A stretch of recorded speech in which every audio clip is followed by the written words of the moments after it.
لي صدري ويسر لي أمري واحلل عقدة من لساني يفقهوا قولي. First of all, I'd like to thank the organization committee for holding this conference. Let me say something in Arabic. إنه شيء رائع جدا ويثلج الصدر أن يكرم الإنسان وهو على قيد الحياة. لا نريد تكريما عندما أكون تحت التراب، كرموني ما دمت على قيد الحياة، وأنا أشكر أصحاب هذه الفكرة الرائدة على هذا التكريم. Thank you very much. Translating cultural expressions from Arabic into English of Mahfouz, the thief and the dogs. The aim, or before starting talking about the problematic issues in this novel or in the translation, I'd like to give you just a short summary about this novel in order to refresh your mind what's going on. This novel is one of Najib Mahfouz's masterpieces. It was written in 1961. The events of the story revolved around a man. His name is Saeed Mahran, who spent 4 years in prison because his henchman and his wife betrayed him, and they conspiring him to the police, and after that they got married. Alish took his money and his wife and everything in his life and sent him to prison. Moreover, another friend of Alish, his name is Raouf Ilwan. Raouf Ilwan, who told him one day that stealing from the rich in unfair society, it will be a virtue.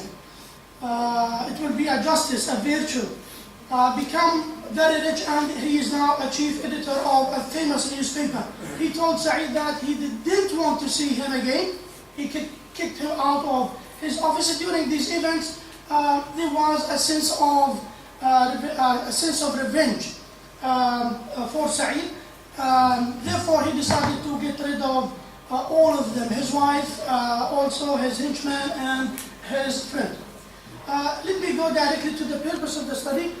I'm not here to criticize the translation, because the role of assessment of translation is trying to improve, or to provide alternative, successful, could be adequate or successful, call it the way you like, provide improvement to the translation rather than criticizing the translation. The purpose of the study is to evaluate the translation of culture-bound terms or colloquial expressions used in The Thief and the Dogs, translated by Lagassic and Badawi in 1984. These terms include Egyptian colloquial terms and expressions, and their translation can be problematic because they do not have adequate equivalence in English. And you know that when we translate, we do not only translate meanings, or the meaning of words, or the message, the literal message of words. We are translating the culture or the source language into the target culture. Also, this study suggests some strategies used to overcome such challenges. The questions of the study, I have highlighted three questions for this study. To what extent can the culture-bound terms and The Thief and the Dogs can be translatable into English? And how can the social meaning affect the translation of cultural bound terms? By the way, the cultural meaning or the social meaning, guys, it's very important simply because it's so difficult to find an equivalent for the social meaning in another culture. For example, we have a culture, and we have, within the same culture, we have subcultures. So the different meaning varies from one culture to another. To what extent did the translator succeed in rendering these cultural bound terms into English?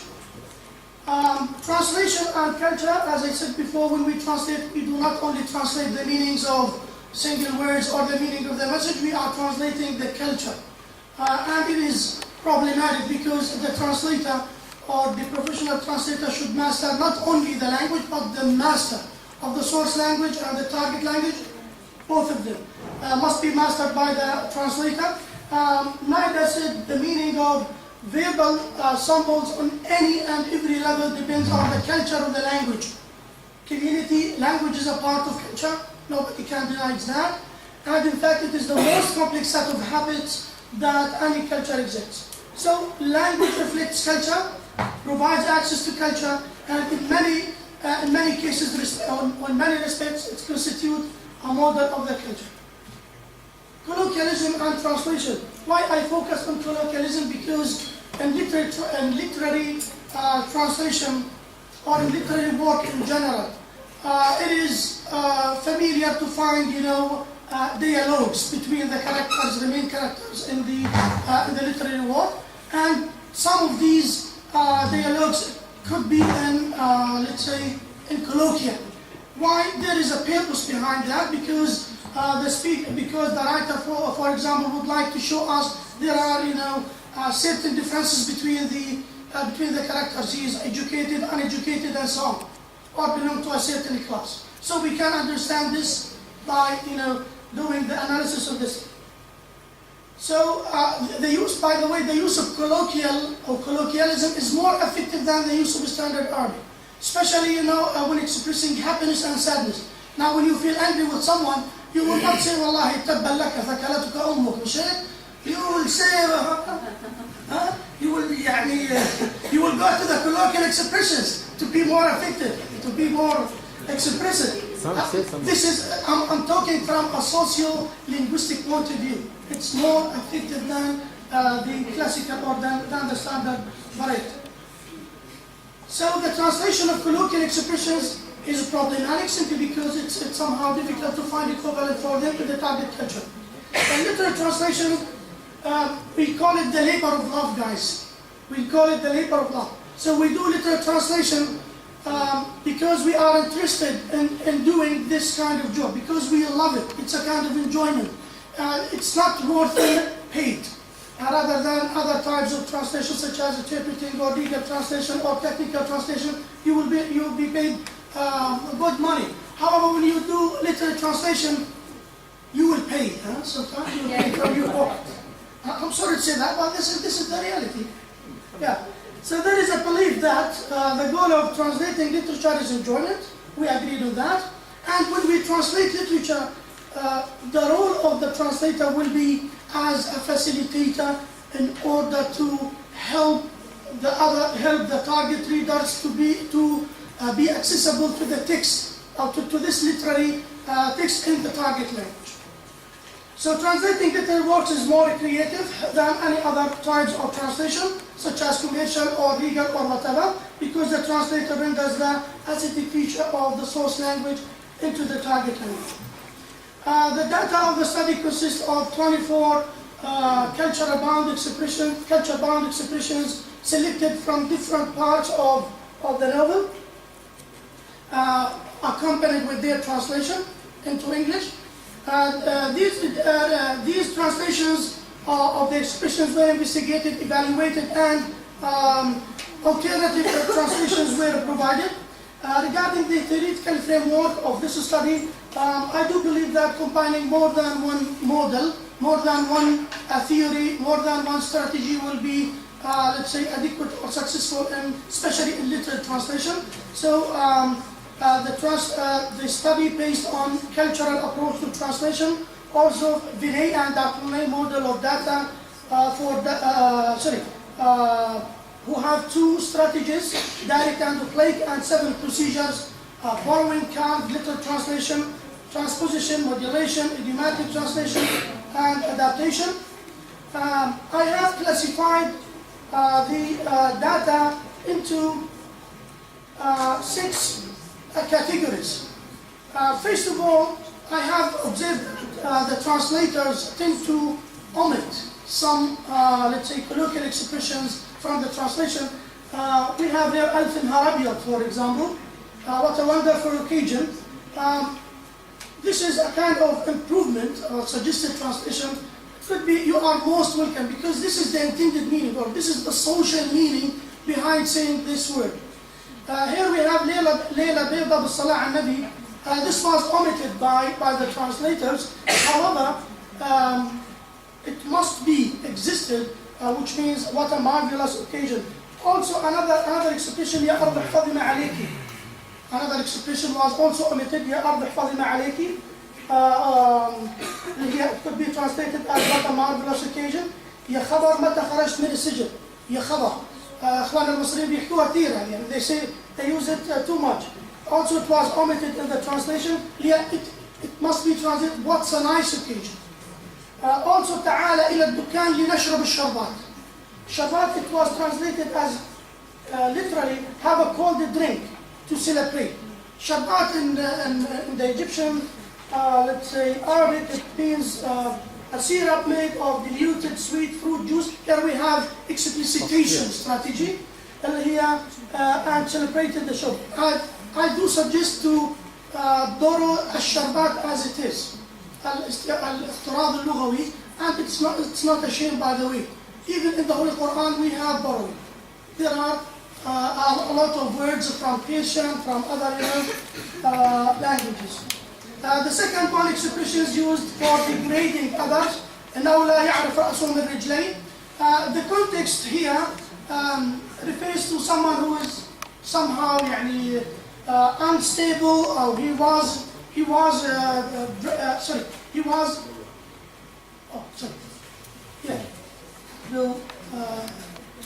التنبل على أي حال خير من الخائن. التنبل, at least a lazy man, is better than a traitor, an indolent and irresponsible man.